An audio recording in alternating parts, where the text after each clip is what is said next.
Once upon a time, in a grand old mansion, lived a man named Mr. Dollar. He was very rich, mostly from buying and selling glittering diamonds. But Mr. Dollar wasn't very nice.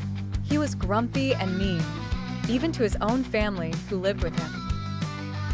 There was his sister, Mrs. Mop, a hard-working widow who didn't like living with her brother but had no choice. She had two children, Larry and Lynn.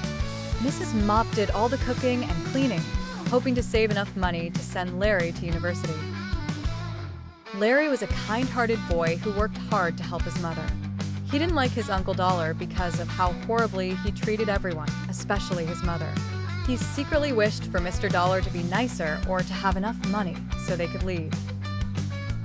Lynn, on the other hand, adored Uncle Dollar because he showered her with presents. She was a pretty girl but a little selfish too. Her room was always messy, and she never helped her mother. She was too busy wanting more money for clothes. Then there was Mr. Parker, the butler, who despised Mr. Dollar. He wished to leave the mansion, but had nowhere else to go. He liked Mrs. Mop and often secretly helped her with chores.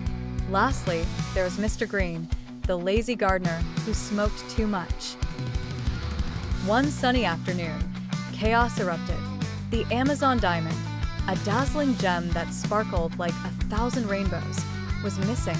Detective Clueless was called to solve the mystery. He interviewed everyone in the house to find out what they were doing. Mrs. Mop was cooking supper in the kitchen, and she saw Mr. Green napping under a tree and Larry setting the dining table. Larry heard his sister's music while she relaxed in the living room, and Mr. Dollar enjoyed tea in the garden. Mr. Parker claimed he was answering a telephone call in the hall, but nobody heard any ringing.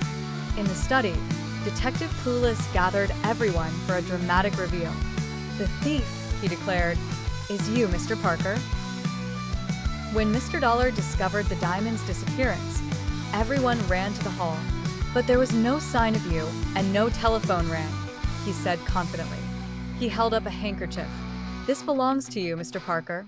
Found by the window you'd wiped clean as you left."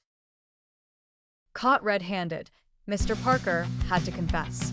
Everyone was surprised, but perhaps not shocked. Maybe, just maybe, kindness could shine brighter than even the missing Amazon diamond.